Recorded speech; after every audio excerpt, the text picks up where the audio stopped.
It is time to pack. All right, we're mostly packed up here. This is a huge bag. Packing pretty much everything here. So a ton of shorts and bathing suits, a bunch of sleeveless tank tops, dress shirts. I have a few dress pants in there as well, slacks, chinos, etc. My Gucci flip-flops that I plan on living in the entire time I'm there. Some wingtip dress shoes. This is the box these dress shoes came in, but inside this box are my Louis Vuitton dress loafers, and inside those dress loafers are the few watches that I'm gonna bring to Cabo with me. They're stuffed in the loafers. In this box, my Gucci sneakers. That's about it. On top of this, I'm gonna fit my laptop. I'm gonna put it in its case and shove it in there. I went to the dentist just the other day, and I ended up getting a brand new toothbrush and floss and toothpaste in this little bag. So I just didn't even take it out of the bag. I put it right into my luggage here, and that's perfect for traveling. But we're pretty much packed and ready to go. Make life a lot easier on yourself and comfy by just buying brand new socks and underwear before you travel. Easy as that. Just at Walmart getting a couple of last minute essentials before we fly out tomorrow morning. Tape up the box that I keep my shoes in, open the tape when I get to Cabo, use the shoes. When I go to pack it back up, tape it back up. Ibuprofen. Never travel without it.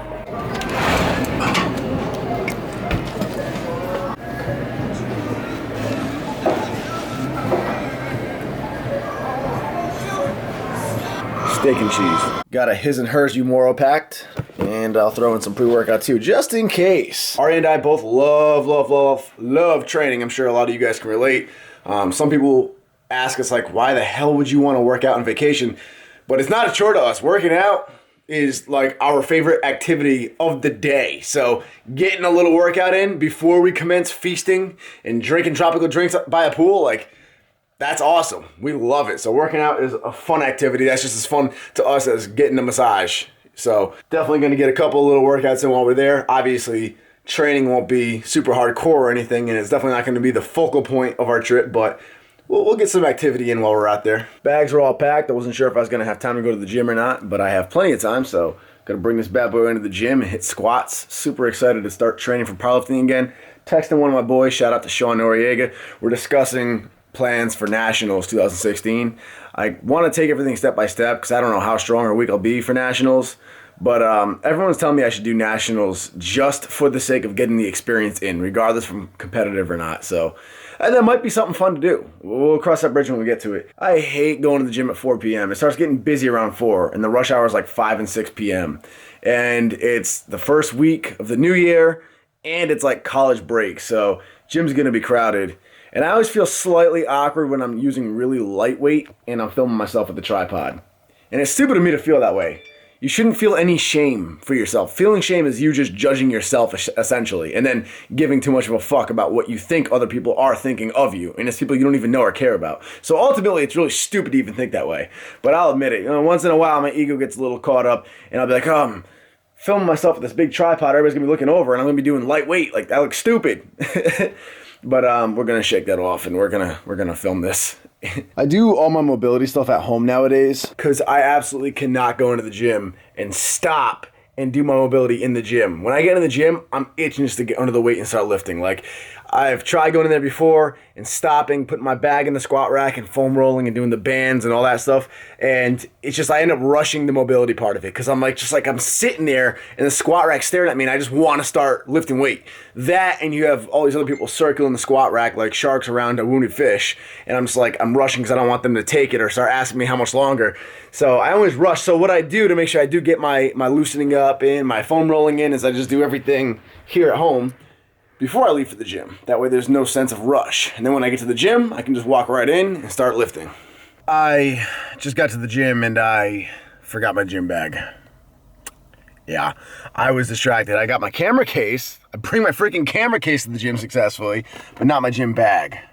I had to get medicine for Ari at CVS, so I'm going to say I was thinking about that, and I'm going to use that as my excuse as to why I forgot my gym bag. I got to drive back and get it. Fortunately, I only have 3 minutes away from the gym. I'm back and got my gym bag, and then I remembered that today's Saturday and the gym closes at 5, and it's about 5. 4:57. 4:57. I've stayed late before, like you guys have seen, but I talked to the owner and like I called Mike and Deb, and just for reasons can't be done tonight, so I'll either do a home workout or I'll jump into someone else's gym. Okay, here we are in my storage facility that was once a gym.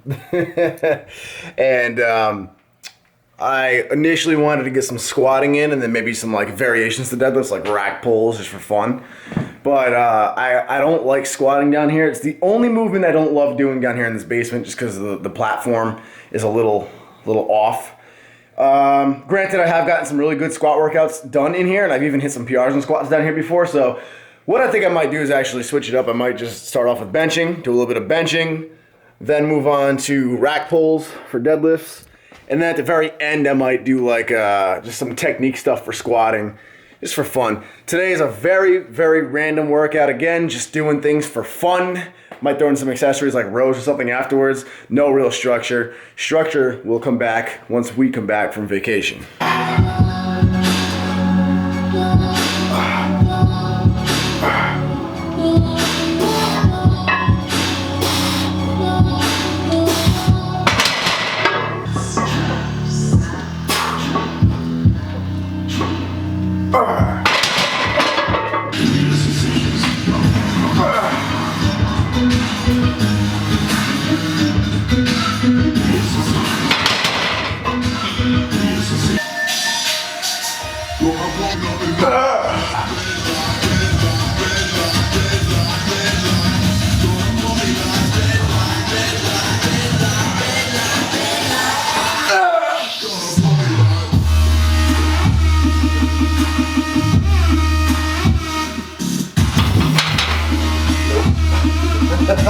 I may have tried having a little bit of fun. Figure since I'm gonna jump onto an actual program when I come back from vacation, I won't be maxing out or going into grinders anymore. So I wanted just to see if I could still do 365 at an all-time low body weight of 170 pounds.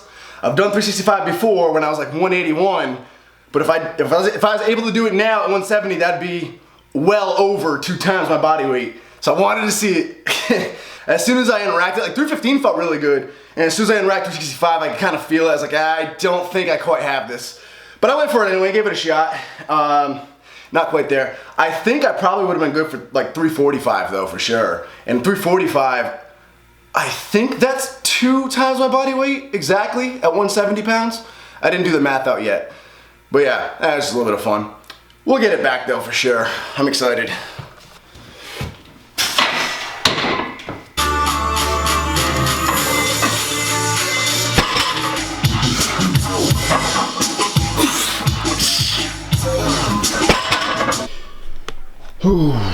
Ended this workout with rack pulls, 3-inch blocks, or block pulls, excuse me, not rack pulls. Same thing, different things being used.